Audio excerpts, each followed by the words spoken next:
Hello everyone, hope you all are doing well. Class 10th chapter human eye and the colourful world में last के parts में हमने structure of human eye complete कर लिया था, defects of vision in human eye complete कर लिया था, फिर उसके बाद हमने रिफ्रैक्शन थ्रू ग्लास प्रिज्म कर लिया था। आज हम करेंगे last topic, atmospheric refraction and scattering of light. तो सबसे पहले एटमॉस्फेरिक रिफ्रैक्शन। रिफ्रैक्शन हमने पढ़ लिया, bending of light when it passes from one medium to another. जब लाइट एक मीडियम से दूसरे मीडियम में जाती है तब वो बेंड होती है, इसी बेंडिंग को रिफ्रैक्शन बोलते हैं। आज हमने पढ़ना है एटमॉस्फेरिक रिफ्रैक्शन। एटमॉस्फेयर में कैसे रिफ्रैक्शन होती है। हमें पता है जो एयर है हर जगह एक जैसे तो नहीं प्रेजेंट, हर लेयर का टेम्परेचर भी डिफरेंट है। जितना हम अर्थ के क्लोज है एयर की डेंसिटी उतनी ज्यादा है, जितना हम दूर जाते जाएंगे एयर की डेंसिटी कम होती जाएगी। तो जितना हम अर्थ सरफेस के क्लोज है वहां पर जो एयर है वो एक डेंसर मीडियम बना रही है। जैसे जैसे हम हाइट्स पर जाएंगे तो जो एयर की डेंसिटी है वो कम होती जाएगी, तो वहां पर होगा रेयरर मीडियम। तो ऑप्टिकल डेंसिटी डिफरेंट लेयर्स की डिफरेंट है। मतलब जो लेयर्स अर्थ के क्लोज है वो ऑप्टिकली डेंसर है, जो अर्थ से दूर है वो ऑप्टिकली रेयर है। तो जब लाइट एक लेयर को ट्रेवल करके दूसरे लेयर में आती है, सन से लाइट आ रही है, जब वो डिफरेंट लेयर्स को पार करते हुए आती है, क्योंकि उनकी ऑप्टिकल डेंसिटी डिफरेंट है, तो ये जो रेज है वो बेंड होती रहती है। इसी बेंडिंग को एटमॉस्फेरिक रिफ्रैक्शन कॉल करते हैं। तो डेफिनेशन क्या लिखोगे? The process of bending of light when it passes from earth atmosphere is called atmospheric refraction. जब लाइट अर्थ के एटमॉस्फेयर को क्रॉस करके आ रही है उस वक्त जो बेंडिंग हो रही है उसको एटमॉस्फेरिक रिफ्रैक्शन बोलते हैं। अब रीजन क्या है एटमॉस्फेरिक रिफ्रैक्शन का? हमें पता है जो एयर की डेंसिटी है वो हर जगह एक जैसी नहीं है। जितना हम अर्थ के क्लोज है एयर की डेंसिटी ज्यादा है, तो वो एक्ट करेगी एज अ डेंसर मीडियम। जैसे जैसे हम हाइट्स पर जाएंगे अर्थ की सरफेस से दूर जाते जाएंगे, जो एयर है उसकी डेंसिटी कम होती जाएगी, तो वो एक्ट करेगी एज अ रेयरर मीडियम। जो एयर अर्थ के पास है वो डेंसर मीडियम बना रही है, वो लेयर्स डेंसर है। जैसे जैसे हम ऊपर जा रहे हैं क्योंकि एयर की डेंसिटी कम होती जा रही है, तब वो रेयरर मीडियम की तरह काम कर रही है। तो जो सन से रेज आ रही है वो रेयरर टू डेंसर ट्रेवल कर रही है, बहुत सारी लेयर्स को क्रॉस कर रही है। जब वो लेयर्स को क्रॉस कर रही है light travels from rarer to denser medium, और जब भी rarer to denser medium travel करती है it bends toward the normal. तो इतनी बार रिफ्रैक्शन हो रही है, यही रीजन है ऑफ एटमॉस्फेरिक रिफ्रैक्शन। तो रीजन पढ़ लेते हैं। It is due to varying optical density of different layers of earth atmosphere. Earth के एटमॉस्फेयर की डिफरेंट लेयर्स की डेंसिटी डिफरेंट है। As we move above the earth surface, जैसे जैसे हम अर्थ सरफेस से ऊपर की तरफ जा रहे हैं density of air decreases, air की डेंसिटी कम होती जा रही है। ऊपर वाली लेयर्स जो है वो रेयरर है। upper layers are rarer than the lower layers, so light coming from sun suffers multiple refraction। बहुत बार बेंड हो रही है before reaching the surface of earth. यही जो रिफ्रैक्शन है इसको हम एटमॉस्फेरिक रिफ्रैक्शन कॉल करते हैं। अब ये जो एटमॉस्फेरिक रिफ्रैक्शन है ये रिस्पॉन्सिबल है for a number of phenomena. हमारे आसपास बहुत सारे ऐसे प्रोसेस हैं जो एटमॉस्फेरिक रिफ्रैक्शन की वजह से हो रहे हैं। तो एप्लीकेशंस ऑफ एटमॉस्फेरिक रिफ्रैक्शन अब पढ़नी है हमने। क्वेश्चन आंसर्स की फॉर्म में ही करेंगे ताकि आपका पेपर के लिए साथ साथ प्रिपेयर होता जाएगा। तो अब फर्स्ट क्वेश्चन कर लेते हैं। क्वेश्चन है, why do stars appear at higher position than actually they are. जो स्टार्स है वो हमें हायर पोजीशन पर क्यों दिखते हैं? जो हमें स्टार दिख रहा है ना वो उसकी एक्चुअल पोजीशन नहीं है, वो जो हमें दिख रही है एपरेंट पोजीशन है। हमेशा स्टार अपनी एक्चुअल पोजीशन से थोड़ा हाई दिखता है। क्यों? सपोज करो ये एक स्टार है, ये इसकी एक्चुअल पोजीशन है, यहाँ पर स्टार प्रेजेंट है। इससे जो रेज आ रही है वो जब एक लेयर से दूसरी लेयर में जाएगी बेंड होगी, फिर अगली लेयर में जाएगी फिर बेंड होगी। तो जब अर्थ सरफेस तक पहुंचेगी तब तक वो नंबर ऑफ टाइम्स बेंड हो चुकी होगी। तो जो ये लास्ट रे है ना, अगर मैं इसको बैक प्रोड्यूस करती हूँ तो मुझे एपरेंट पोजीशन दिख रही है। एपरेंट मतलब जहां पर स्टार मुझे दिख रहा है। तो जो ये एपरेंट पोजीशन है वो हमेशा हायर होती है देन द एक्चुअल पोजीशन। तो आंसर क्या लिखोगे? It is due to atmospheric refraction that light from stars get refracted. क्योंकि जो ऊपर वाली लेयर्स है वहां पर एयर की डेंसिटी कम है, वो रेयरर है। नीचे आते आते डेंसर होती जा रही है जो लेयर्स ऑफ एयर है। तो जो लाइट है वो नंबर ऑफ टाइम्स रिफ्रैक्ट हो रही है, ये लिखना है। The light from stars get refracted as it enters the earth atmosphere. क्योंकि air higher up in the sky is rarer, ऊपर वाली रेयरर है, so light moves from the star bends as it travels toward the denser region. जैसे जैसे वो नीचे आ रही है डेंसर रीजन के पास आ रही है, बेंड हो रही है, तो मुझे जो स्टार है उसकी एक्चुअल पोजीशन थोड़ी ऊपर की तरफ दिखेगी देन द एक्चुअल पोजीशन। अब जो नेक्स्ट एप्लीकेशन है वो है advanced sunrise and delayed sunset. क्या होता है? एक तो है अर्थ, अर्थ का ये एटमॉस्फेयर, यहाँ पर है होरिजन। होरिजन मतलब वो क्षितिज जहां पर मुझे स्काई और जो लैंड है वो मिलता हुआ दिखता है। जब तो सनराइज नहीं हुआ है अभी, उस तरफ दिखाएंगे सनराइज, इस तरफ sunset. Sunrise is in the east, east से राइज होता है, सेट्स इन द वेस्ट। तो ईस्ट में हम दिखा रहे हैं सनराइज।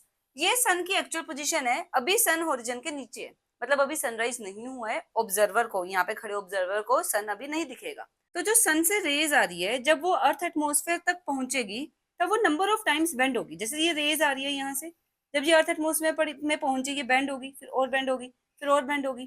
तो जब बेंड होने के बाद पहुंचेगी, उस रे को अगर मैं बैक प्रोड्यूस करूंगी तो जो सन है वो अपनी पोजीशन से ऊपर दिखेगा। मतलब अभी तो सन नीचे था, बट 2 मिनट्स अर्ली ही मुझे होरिजन के ऊपर दिखना शुरू हो गया। This is known as advanced sunrise, मतलब सन 2 मिनट पहले दिखते हैं।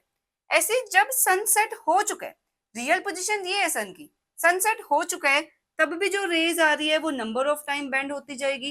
तो जब ऑब्जर्वर पास पहुंचेगी, अगर मैं उस रे को बैक प्रोड्यूस करूंगी तो जो मुझे सन है वो अपनी ओरिजिनल पोजीशन से ऊपर दिखेगा।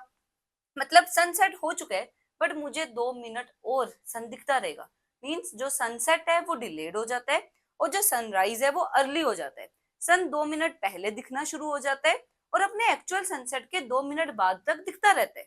तो सनराइज में 2 मिनट जल्दी, सनसेट में 2 मिनट लेट, तो टोटल 4 मिनट का फर्क पड़ जाता है। जो डे की लेंथ है वो 4 मिनट लॉन्गर हो जाती है।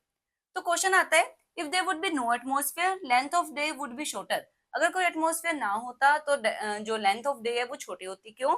या सीधा पूछ लेते हैं, एडवांस सनराइज और डिलेड सनसेट लिखो। तो एडवांस सनराइज की definition, when sun is just below the horizon, अभी सन नीचे है, light bends due to atmospheric reflection, light bend होगी, sun appears to be above the horizon, sun horizon के ऊपर दिखेगा 2 मिनट पहले, 2 मिनट्स अर्लियर। सनसेट के टाइम क्या होगा? सनसेट हो चुका है, but due to atmospheric reflection sun is visible 2 minute longer, तब भी सन ऊपर दिख रहा है। सो टोटल 4 मिनट्स का फर्क पड़ गया। Length of the day is 4 minute longer. अगर ये एटमॉस्फेयर ना होता, कोई एटमॉस्फेरिक रिफ्लेक्शन ना होती, जो डे की लेंथ थी वो 4 मिनट शॉर्टर होती। अब नेक्स्ट क्वेश्चन है, why do stars twinkle but planet do not. Stars तो ट्विंकल करते हुए दिखते हैं, बट प्लेनेट नहीं दिखते। तो हमने इन दोनों आंसर्स को सेपरेटली कवर करना है। पहले स्टार्स के बारे में लिखेंगे, फिर प्लैनेट्स के बारे में लिखेंगे। जो स्टार से लाइट आ रही है, जब वो एयर की डिफरेंट लेयर को क्रॉस करके आ रही है, तब वो रिफ्लेक्ट होगी, नंबर ऑफ टाइम रिफ्लेक्ट होगी। कभी उनकी लाइट की इंटेंसिटी बढ़ जाएगी, कभी लाइट की इंटेंसिटी कम हो जाएगी। तो इस वजह से जब इंटेंसिटी बढ़ रही है तब स्टार ब्राइट दिख रहे हैं, जब इंटेंसिटी कम हो रही है तब स्टार डिम दिख रहे हैं। तो इसी वजह से जो स्टार्स है वो ट्विंकल होते हुए दिखते हैं। तो आंसर लिखोगे, the light of stars reaching our eyes increases and decreases continuously. Light increase हो रही है और डिक्रीज हो रही है, किस वजह से? Due to atmospheric reflection, so the stars appear to twinkle, इसीलिए स्टार्स ट्विंकल होते हुए दिखते हैं। बट यही सेम काम प्लेनेट में क्यों नहीं होता? जो स्टार्स है वो हमसे दूर है, दूर होने की वजह से पॉइंट सोर्स की तरह एक्ट करते हैं। बट जो प्लेनेट है वो हमसे इतना दूर नहीं है, वो पास है इन कंपैरिजन टू स्टार्स, तो वो बड़ा दिखेगा। स्टार छोटा है, स्टार छोटा दिखता है, बट प्लेनेट बड़ा दिखता है। तो प्लेनेट बहुत सारे पॉइंट सोर्सेस को मिलाकर बना हुआ है। तो कुछ पॉइंट सोर्स की इंटेंसिटी तो बढ़ जाएगी, कुछ पॉइंट सोर्स की इंटेंसिटी कम हो जाएगी। प्लेनेट का कुछ पार्ट ब्राइट दिखेगा, कुछ पार्ट डिम दिखेगा, तो वो एक दूसरे के इफेक्ट को नलीफाई कर देंगे। ओवरऑल जो प्लेनेट से लाइट आ रही होगी वो सेम इंटेंसिटी की आएगी, इसीलिए प्लेनेट्स ट्विंकल होते नहीं दिखते। तो आंसर लिखोगे, planets are considered as a collection of large number of point source. Planet बहुत सारे पॉइंट सोर्स के बने हुए हैं। The dimming effect produced by some of the point source, कुछ point source dimming effect produce कर रहे हैं of light in one part, is nullified by brighter effect produced by point source of light in other part. एक part में अगर brighter effect आ रहा है, दूसरे पार्ट में डिमर इफेक्ट आ रहा है, वो एक दूसरे को नलिफाई कर रहे हैं। So on the whole brightness always remain the same. तो जो प्लैनेट से ब्राइटनेस आ रही है वो बिल्कुल सेम रह रही है। So planet do not appear to twinkle, इसलिए प्लैनेट ट्विंकल होते हुए नहीं दिखते। ठीक है, यहाँ तक हो गया एटमॉस्फेरिक रिफ्लेक्शन। जो नेक्स्ट टॉपिक है वो है scattering of light. Scattering means light का बिखर जाना, फैल जाना। तो scattering of light, the change in direction of light on passing through suspended particles. जब लाइट किसी पार्टिकल से टकराती है, उसका जो रास्ता है वो चेंज हो जाता है, डायरेक्शन ऑफ लाइट चेंज हो जाती है, लाइट बिखर जाती है। इसी को कॉल करते हैं स्कैटरिंग ऑफ लाइट। अब किससे टकराने पर स्कैटरिंग होती है? डस्ट से टकराने पर, वाटर ड्रॉपलेट से टकराने पर। ये सेम आपने टिंडल इफेक्ट 9th क्लास में भी पढ़ा था। सपोज कोई एक डार्क रूम है, होल में से लाइट आ रही है, रूम में थोड़ी डस्ट है, तो वो क्या करेगी, जो लाइट का पाथ है वो विजिबल हो जाएगा, ऐसे कोनिकल शेप आ जाएगा, उसको टिंडल इफेक्ट बोलते हैं। ऐसे कैनोपी ऑफ फॉरेस्ट, फॉरेस्ट में जो सनलाइट है वो जब फॉरेस्ट के कैनोपी को क्रॉस करके आ रही होती है तब भी लाइट का पाथ विजिबल होता है, जो कि टिंडल इफेक्ट का एग्जाम्पल है। अब आपने यहाँ पर जो बातें याद रखनी है, सबसे पहले तो जो रेड लाइट है ना उसकी वेवलेंथ ज्यादा है देन द ब्लू लाइट, इसको याद रखना, 1.8 टाइम्स ज्यादा है रेड लाइट की वेवलेंथ। जैसे अब ये सपोज करो वेव है, वेवलेंथ समझा रही हूँ, 9th क्लास में आपने किया था। जो एक वेव है उसमें जो सबसे ऊपर वाले पार्ट है उनको क्रेस्ट बोलते हैं, सबसे नीचे वाले पार्ट को ट्रफ बोलते हैं। तो दो क्रेस्ट के बीच के डिस्टेंस को वेवलेंथ बोलते हैं या दो ट्रफ के बीच के डिस्टेंस को वेवलेंथ बोलते हैं। जो रेड लाइट है उसकी वेवलेंथ ज्यादा है in comparison to blue light, और कौन सा कलर कितना स्कैटर होगा वो वेवलेंथ पे डिपेंड करता है। जितनी ज्यादा वेवलेंथ उतनी कम स्कैटरिंग, जितनी कम वेवलेंथ उतनी ज्यादा स्कैटरिंग, मतलब शॉर्टर वेवलेंथ ज्यादा स्कैटर होते हैं, ज्यादा बिखरती है। तो किसके शॉर्टर वेवलेंथ है, ब्लू लाइट की। सो blue colour is scattered the most and red colour is scattered the least. Blue colour सबसे ज्यादा स्कैटर होते हैं और रेड कलर सबसे कम स्कैटर होते हैं। ये वेवलेंथ वाली लाइन से एक बार बोर्ड में एमसीक्यू भी आया हुआ है, तो इसको याद रखना। अब कर लेते हैं स्कैटरिंग की जो एप्लीकेशंस है उनसे रिलेटेड क्वेश्चंस। छोटे छोटे क्वेश्चंस हैं, जल्दी कवर हो जाएंगे। फर्स्ट क्वेश्चन है, why does the sky appear blue on a clear day. जो स्काई है वो ब्लू कलर का क्यों दिखता है।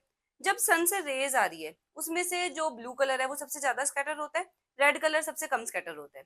तो जो ब्लू कलर है वो स्कैटर हो गया, आसमान में बिखर गया, तो हमें जो स्काई है वो ब्लू कलर का दिखेगा। हमारे तक रेड कलर पहुंचेगा तो हमें सन रेड कलर का दिखेगा।